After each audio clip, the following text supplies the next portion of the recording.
बहुत स्वप्न देखी बाहा से झील को बहुत खुशी संसार गढ़ी बोली किंतु से चुरमार करदे। आज्ञा मु गोटे गोटे बोली पु मो बापा मार मो बापा माँ गोटे अवसर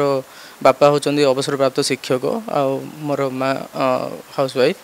गोटे बोली पुओ को तो बाहा करथिले किंतु बाहागर किछि दिन मध्य ही जो प्रकार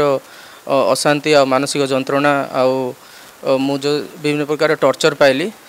तार न्याय पाई मु महिला कमिशन द्वारस्थ होई अछि। आज आज्ञा मु पुरुषोत्तमपुर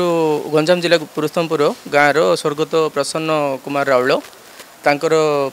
पुत्री संतोषी कुमारी राउल को बाहाई तांको माँ होचंदी रमा देवी राउल भाई संजय कुमार राउल आ माँ गोटे शिक्षक भाई गोटे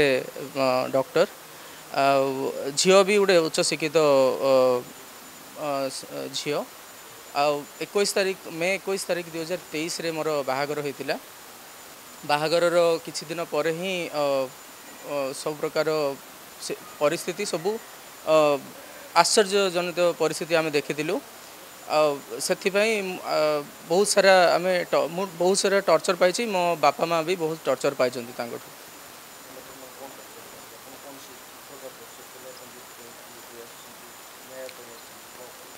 आज्ञा टर्चर माने प्रथम कथा है से माने ठकिकी मिछ कथा कहीकि झील को बाहा करचंती। ता परवर्ती समय रे मो बापा माँ को नथी अवस्था भी माड़ मारी माड़ भी खाई मो बापा माँ कौन मो बापा माँ कौन एथि मत बाहा करथिले कि मु बाहाला परे से माने गोटे सुख शांतिर घर रहिबे आउ अवसर प्राप्त समय से टिके समय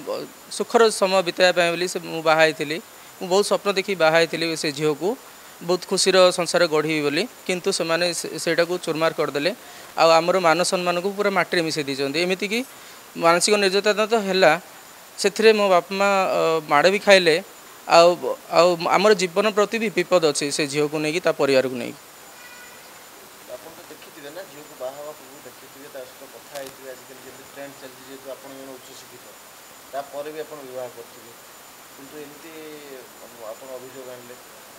आज्ञा बाहागर पूर्वर तो मुझे सहित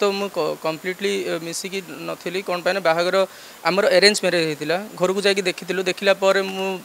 इमिडिएटली मुझे मोर कर्म क्षेत्र बेंगलोर मु पलि थी तापर आमर जहाँ फोन मध्यम ही कथा होता 3-4 मास पर मो बाबा माँ को लेकिन मुझे घर जाऊँगी ये भितर मुझे कौन जानीपारि कि तार परिस्थिति कौन फोन रे तो कथा सब नॉर्मली थिला किंतु तार किछिटा मेडिसिन से सब कंटिन्यू थिला जोड़ा कि सेमाने हमको केबे भी अवगत करे नथिले।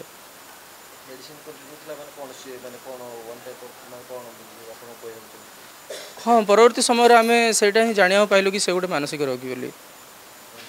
हाँ किसी बुझीपार नथिले माने नॉर्मल कथबार्ता थिला किंतु कौन है ना आमर घर जिते आम देखा जाइलु बाबांकर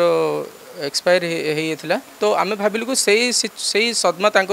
मन भितर थी से साइलेंट रोथे आ रिसेंटली से जिनसा है मे भी से एफेक्ट कर यही सब आम भाई किंतु यही प्रकार केबे आम जानी पारलुनी सर से टाइम रे।